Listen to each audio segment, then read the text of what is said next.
ጦር መሳሪያ የያዘ የመንግስት ወታደር ወጥቶ አገልጋዩን ለምን ይቀበላል የሚለው ጥያቄ እና ማማሲያ ይዞ እንዲወጣ ነው የምትፈልገው። የህዝቡን ደህንነት ለማወክ የሚመጣ ኃይል ካለ ህዝቡን ለመጠበቅ ነው ሰራዊት የመጣው። ቢሮ ውስጥ ለተቀመጠ ሰው ሰራዊት ለምንድን ነው የሚመደበው? ሰራዊት መመደቡ ደግሞ እንደ ኃጢአት ለምን ታየ? ካውንስሉ ስልጣኑ የተገደበ ነው። የኔ አገልግሎት ተጠርነቱ ለካውንስሉ ሳይሆን ለእግዚአብሔር ነው። ታግዷል ያለው ካውንስሉ ከሆነ ካውንስሉ እንደ ካውንስል ሌጋል በሆነ ደብዳቤ ይጠይቀኝ። ካውንስሉ ተጥሷል ብሎ የሚያምነው የተኛው ደንብ እንደሆነ ጠርቶ በሚያነጋግርበት ጊዜ ምላሽ ሰጣለሁ። ተጥሶ ከሆነ ያሳምነኝ፣ ካልተጣሰ ደግሞ የጣሰው ራሱ ስለሆነ መጣሱን ያምናል። በኢትዮጵያ ምድር በነ ዘመን ለተሰራው ለትልልቅ ስራዎች እውቅና መስጠት ባትችሉም አትሊስት ሰውን እንደ ሰው ማክበር፣ ጠርቶ ማነጋገር በጣም አስፈላጊ ነው። ከካውንስሉ 10ቱ ትእዛዛት የመጀመሪያው የካውንስሉ አባል ከሆንክ ምንም ነገር ማድረግ ይፈቀድልሃል። በሐሰት ትምህርት ህዝበ ክርስቲያኑን በሙሉ ማሳት መብት ነው። ካሻ ደግሞ በሐሳዊ ትንቢት በሽተኛውን መድኃኒት እያስጣልክ መግደልም ትችላለህ። ማንም ጠያቂና ወቃሽ ከሳሽም የለብህም። ብቻ ዘይት አትሽጥ። ዘይት ከሸጥክ ግን ከካውንስሉ 10ቱ ትእዛዛት መካከል ዘይት የሚሸጠውን ከበደል አላነጻውም የሚለውን የመጀመሪያውን ህግ ትጥሳለህ። የፈለግከውን ስታደርግ ከርመ ልክ ዘይት ስትሸጥ መግለጫ ይወጣብሃል። ጋዜጠኛ ተጠርቶ ትወገዛለህ። ስማችንን አጠፋ ተብለ ትብጠለጠላለህ። ካውንስሎይ ለመሆኑ ዘይት ከመሸጥና ሐሰት ከማስተማር ማናቸው ይበልጣል? በሐሰት ትንቢት ሰው ከመግደልና ገዝተውስ ከመነገድ የትኛው ይከፋል? ይህ አይነቱ መግለጫ ግመል እየዋጡ ትንኝ መጥራት አይሆንምን? እስኪ መጀመሪያ ራሳችሁን ፈትሹ። የአስተምሮ ንፍቀት ውስጥ ያሉትን አጥሩ።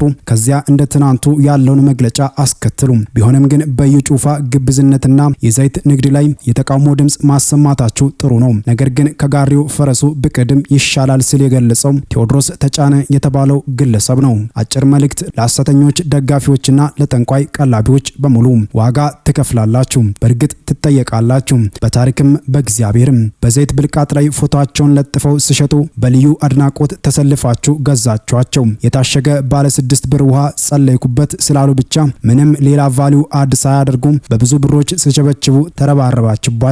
በአቋራጭ አበለጸጋችኋቸው። ገዝተውስ ከፍተው የክራይ ገንዘብ ያለ ተመን ሲሰበስቡ በሬዎቻችሁን ሽጣችሁ ከወገን ዘመድ ተበድራችሁ ገባችሁላቸው። በፈቃደኝነት ተዘረፋችሁላቸው። በአቋራጭ ባለሀብት አደረጋችኋቸው። ለጸሎት ብለው ለዝርፊያ በከፈቱላቸው ገዝተውስ ምስቶቻችሁን አስነወሩባችሁ፣ ሴት ልጆቻችሁንም ደፈሩባችሁ። የእግዚአብሔር ሰው አይከሰስም ብላችሁ ሰምታችሁ እንዳልሰማ ሆናችሁ ነውራቸው አደባባይ ላይ ሲጮይ ሰወራችሁላቸው። ክፉ ድርጊታቸውንም ደበቃችሁላቸው። የቴም ሚራክል መኒ ብለው ካርድ በርካሽ አስቀርጸው ሲሸጡ ፌክ ገንዘብ ማባዣውን በጩኸት በፉጨት ደገፋችሁላቸው። ባንክ ቡክ ይዛችሁ ወደ አዳራሻቸው ተማማችሁላቸው። ገንዘብ በታምር በአካውንቴ ገብቷል ብላችሁ የውሸት ምስክርነት ጮአችሁላቸው። ዶላር በጥቁር ገበያ ኮንትራባንድ ሲነግዱ ዲያስፖራ ኢትዮጵያውያንን በማታለል የሀገር ኢኮኖሚ ሲያወድሙ አይታችሁ እንዳላየ ሰምታችሁም እንዳልሰማ ሆናችሁ። ሌቦቹ የሌብነት ስራቸውን አቋርጠው ወደ ስራ እንዳይመለሱ ተባባሪ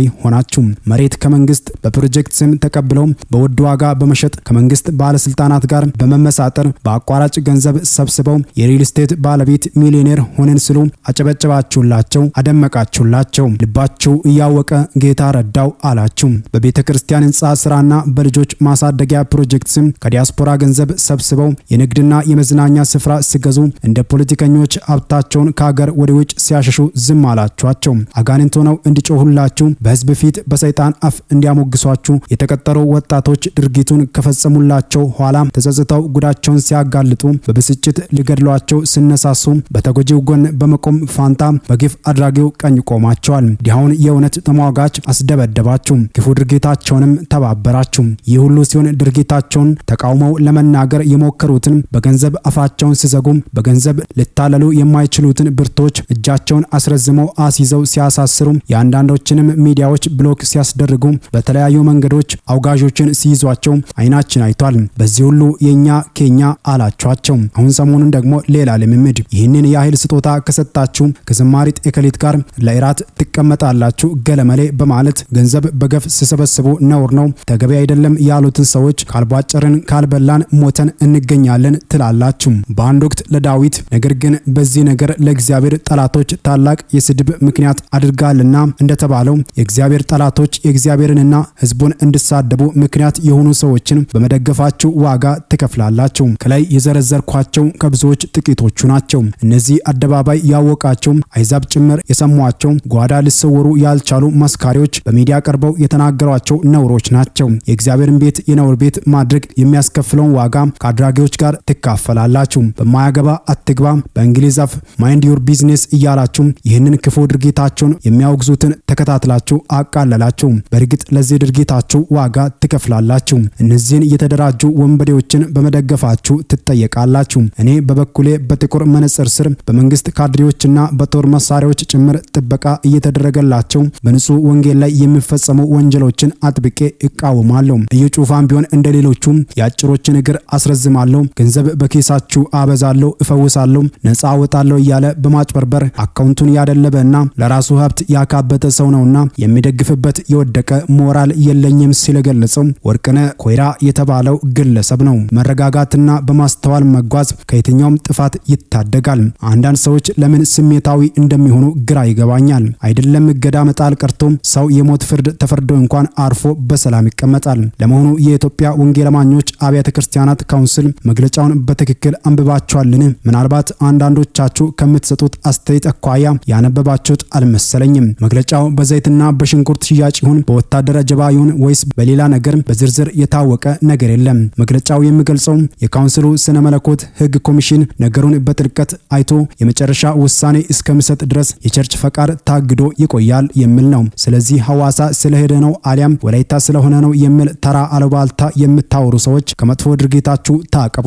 ዝርዝር ጉዳዮች ምን እንደሚያካትትና ምን አይነት አስተማሪ እርምጃ እንደሚወሰድ ለማየት ሁላችንም አንደበታችንን ገታ አድርገን በትዕግስት መጠበቅ አለብን። እንዲህ ተብሎ ተጽፏልና። ነገር ግን ክፉዎች ሰዎችና አታላዮች እያሳቱ በክፋት እየባሱ ይሄዳሉ። ሁለተኛ ጢሞቴዎስ 3:13። ወንድማችሁ ሰለሞን መሰና ነኝ። በመጀመሪያ ደረጃ ካውንስሉ ያወጣው መግለጫ በካውንስሉ ነው የወጣው ብዬ ለማመን በጣም ይቸግረኛል። እንደዚህ ለማለት የቻልኩበት ዋናው ምክንያት ካውንስሉ ራሱን የቻለ ትልቅ ተቋም ስለሆነ ከላይ እስከ ታች የተዘረጋ አሰራር ስላለው በአንድ ጉዳይ ላይ መግለጫ ከማውጣቱ በፊት ተቋሙን በተመለከተ ያንን ተቋም የሚመራውን ሰው በደብዳቤ ጠርቶ ማነጋገር እንደሚገባ የሚያሳዩ ነገሮች ስላሉ ይሄ ደግሞ በእኔ ላይ ወይም ደግሞ እኔ በማገለግልበት ቤተ ክርስቲያን ላይ ስላልተደረገ በሶሻል ሚዲያ ላይ የተመለከታችሁትን የካውንስሉን መግለጫ ካውንስሉ እንዳወጣ የሚያስመስለው ከላይኛ ከታች የተጻፈው የካውንስሉ ስም እንጂ በውስጡ ላይ የተቀመጠው መልእክት የአንድ ግለሰብ መልእክትና አጀንዳ እንደሆነ ግልጽ ሊሆን ይገባል። ካውንስሉ ሲቋቋም የተቋቋመበት ዓላማ አለ። በዛ ዓላማ ውስጥ ያመኑ ሰዎች በካውንስሉ ስር ሄዶ ይታቀፋሉ። በካውንስሉ የሚሰጠውን አቅጣጫና አመራር ተከትሎ ቤተ እምነቶች ይሰራሉ። ካውንስሉ የተጣሰ ደንብ አለ ብሎ የሚያምን ከሆነ ያንን የጣሰውን ግለሰብ በደብዳቤ ጠርቶ መጠየቅ እንደሚገባ በካውንስሉ ሕገ ስርዓት ላይ የተቀመጠ ደንቡ ያስገድዳል። እንደዚህ አይነት ስርዓት ባለበት ሁኔታ ውስጥ ሆኖ ያለምንም ደብዳቤ ጉዳዩ ታይቶ የመጨረሻው ውሳኔ እስከሚሰጥበት ቀን ድረስ በጊዜያዊነት ክራይስት አርሚ ኢንተርናሽናል ቤተክርስቲያን ላይሰንስ ታግዷል ብሎ መግለጫ ማውጣት ምን ማለት ነው? ይህንን መግለጫ ያወጣው ግለሰብ በካውንስሉ ውስጥ ቁጭ ብሎ የወንጌል አማኞችን አንድነትና ፍቅር ለማንሸራሸር የሚፈልግ ሌላ ዓላማና አጀንዳ ያለው ሰው መሆኑን አሁን በግልጽ ታውቋል። መግለጫውን ያወጣው ግለሰብ ብዬ የሚናገርበት ምክንያት የካውንስሉ አጀንዳ እንዳልሆነ ስለማውቅ፣ መግለጫ የሰጠው ግለሰብ በካውንስሉ ውስጥ የመጨረሻ ሰው አይደለም። የካውንስሉ ጠቅላይ ጻፊ አለ፣ እንደገና የካውንስሉ ፕሬዝዳንት አለ፣ ቀጥሎም ካውንስሉን የሚመሩ ሰዎች አሉ። በጉዳዩ ላይ ማብራሪያ መስጠት አስፈላጊ ስለሆነ ነው እየሰጠው ያለሁት እንጂ እኔ ወንጌል የሚሰብከው በካውንስሉ ላይሰንስ አይደለም። እኔ አጋንንት የማስወጣው በካውንስሉ ላይሰንስ አይደለም። እኔ ለበሽተኞች የሚጸልየው በካውንስሉ ላይሰንስ አይደለም። እኔ ካውንስሉን እንደ ካውንስል ሪስፔክት አደርጋለሁ። ካውንስሉ ሲቋቋም ከዜሮ ስንነሳ የነበርኩት ሰው ነኝ። ሌሎች በካውንስሉ ውስጥ ኃላፊነት ካላቸው ሰዎች ጋር አብረን ሄደን አይደለም እንዴ የካውንስሉን ቢሮ ያደራጀ ነው። ካውንስሉ ከሰማይ አይደለም የወረደው፣ በአንድነት ሆነን የመሰረትነው ነው እንጂ አንተ የመሰረትከው አይደለም። እኔ ራሴ ካውንስል ነኝ። እኔ በሌለውበት ራሱ መወሰን አትችልም። ለመወሰንም ለማገድም እኔ እዛው መገኘት አለብኝ። ካውንስሉ አንድን ተቋም ከማገዱ በፊት የተቋሙን መሪ በክብር በደብዳቤ ጠርቶ ማነጋገር አለበት። ያለምንም ጥሪና ምልክት ሁለት መስመር በጻፍከው ሐሳብ ላይ መዝገብ ቤት ያለውን ማህተም ወስደ መተ ከዛሬ ጀምሮ የክራይስት አርሚ ላይሰንስ ታግዷል የምትለው ነገር እንዴት ያለ ንቀት ነው? ወይ ካውንስሉን እንደ ካውንስልና እንደ ተቋም እጅግ በጣም አከብራለሁ። ካውንስል ውስጥ ያሉ ካንሰር የሆኑ ሰዎችን ግን ከዛሬ ጀምሮ ፍለፊት ይጋፈጣለሁ። በካውንስሉ ውስጥ ደግሞ እጅግ በጣም የተከበሩ የሰከኑ ምንም ሲፈጠር በተረጋጋ መንፈስ የሚያዩ ለማስተካከል ብቻ የሚሰሩ ሰዎች አሉ። ካውንስሉ እኔን ፈልጎ አልመጣም። እኔ ነኝ በራሴ ጊዜ በእናንተ ጥላ ስር ሆኜ ከእናንተ ጋር መስራት ፈልጋለሁ መዝግቡኝ ብዬ የተመዘገብኩት እኔ ነኝ።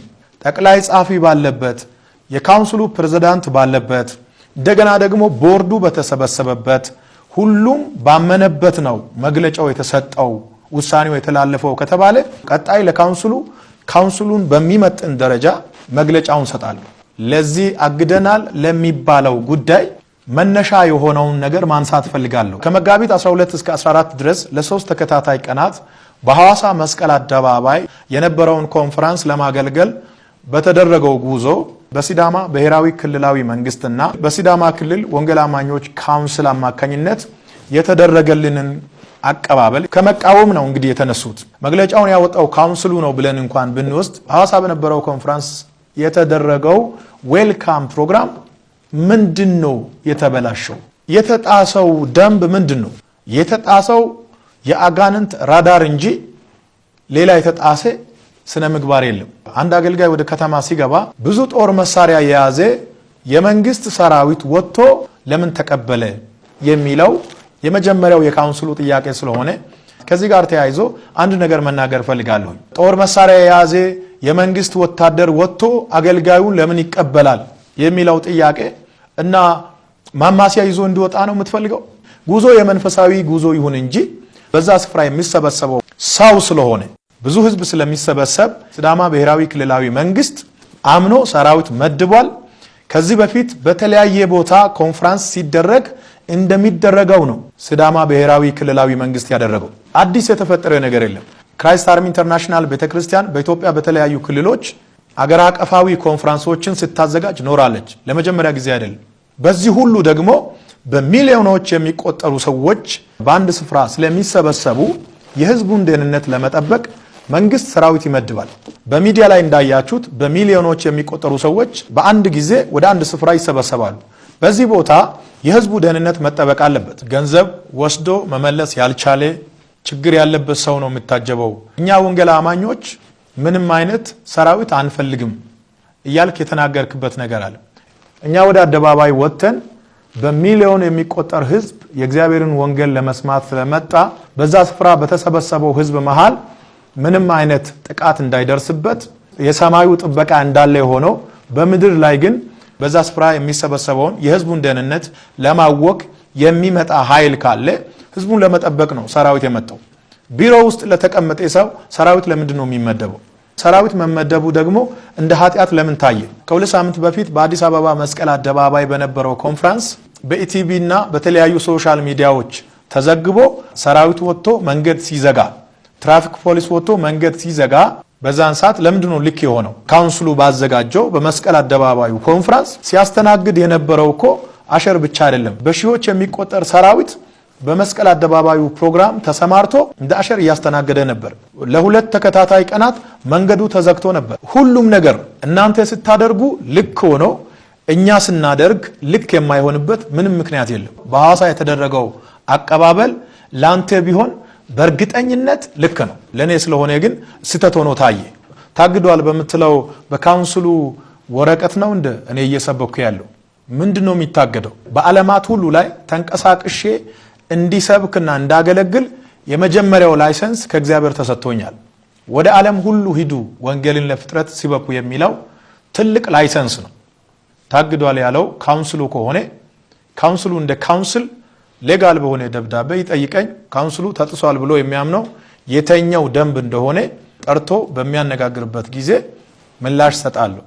ተጥሶ ከሆነ ያሳምነኝ፣ ካልተጣሰ ደግሞ የጣሰው ራሱ ስለሆነ መጣሱን ያምናል። በኢትዮጵያ ምድር በነ ዘመን ለተሰራው ለትልልቅ ስራዎች እውቅና መስጠት ባትችሉም አትሊስት ሰውን እንደ ሰው ማክበር ጠርቶ ማነጋገር በጣም አስፈላጊ ነው። ምንም ያልተረዳ ህዝብ በእኛ ጉዳይ ሁሉ ካውንስሉ ስልጣን ያለው ይመስላል። በእኔም ሆነ በተቋሙ ጉዳይ ካውንስሉ ስልጣኑ የተገደበ ነው። የኔ አገልግሎት ተጠርነቱ ለካውንስሉ ሳይሆን ለእግዚአብሔር ነው። መልእክቴን ሳጠቃልል በአገር ውስጥና ከሀገር ውጭ ያላችሁ ሰዎች በቀጣይም ጊዜ በክራይስት አርሚ ጉዳይ ላይ አዲስ ነገር ሲኖር እየመጣው መልእክት አስተላልፋለሁ።